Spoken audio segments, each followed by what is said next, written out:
মায়ের স্বপ্ন পূরণ করতে মাকে ভালোবেসে এক প্রবাসী ছেলে প্রায় 200 কোটি টাকা খরচ করে মাকে উপহার দিলেন এই রাজকীয় রাজপ্রাসাদ। দৃষ্টিনন্দন এই বাড়িটির মেইন গেটটি নির্মাণ করতে নাকি খরচ হয়েছে 2 কোটি টাকা। এমনকি এই বাড়িতে লাগানো এক একটি ফ্যানের দাম 1,30,000 টাকা।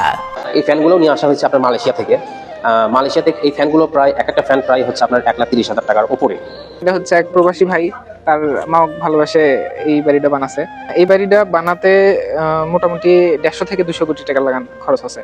বাড়িতে লাগানো হয়েছে ইটালিয়ান মার্বেল ও চীন থেকে নিয়ে আসা বিশেষ ধরনের উন্নত মানের টাইলস। রাজকীয় এই ভবনটি ডিজাইন করেছে তুরস্ক ও চায়নার একদল দক্ষ ইঞ্জিনিয়ারগণ। এই বিল্ডিং এর যে ইঞ্জিনিয়ার সে হচ্ছে আপনার চায়না এবং তুর্কি দুইজন মিলে আপনার একত্রে এই প্ল্যানটা করছে। 3টা দেশ থেকে মার্বেল নিয়ে আসছে, আপনার পাকিস্তান, তুরস্ক এবং ইতালি। তার ইচ্ছা ছিল এমন একটা বাড়ি সে তৈরি করবে, তার বাবা মার স্বপ্নটা সে পূরণ করবে। সর্বোচ্চ চেষ্টাটা করছে এবং সে আল্লাহর রহমতে সফলও হয়েছে। আর তার মা এই বাসাটা দেখে গেছে, কিন্তু পরিপূর্ণ কমপ্লিট হওয়ার পর তো দেখতে পারলো না, সে চলে গেছে আর কি। বাড়িটিকে দৃষ্টিনন্দন করতে মালয়েশিয়া, সৌদি আরব, তুরস্ক, পাকিস্তান, ইতালি ও চীন সহ পৃথিবীর বিভিন্ন দেশ থেকে আনা হয়েছে নানা উপকরণ।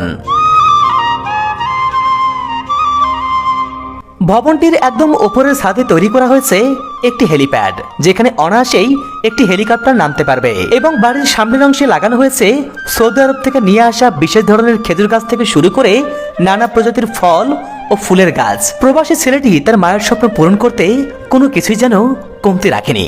সত্যি মায়ের জন্য বানানো এই রাজমহলে একবার যে প্রবেশ করবে সেই এর সৌন্দর্য দেখে হতবাক হয়ে যাবে। কিন্তু প্রশ্ন হলো, প্রত্যন্ত এই গ্রামের মাঝে এই বিলাসবহুল বাড়িটি কে বানালো, কেন বানালো, আর এই বাড়িটির ভেতরটাই বা দেখতে কেমন, এবং এখানে আপনারা কিভাবে আসবেন? চলুন এই ভিডিও থেকে সবকিছুই জেনে আসি।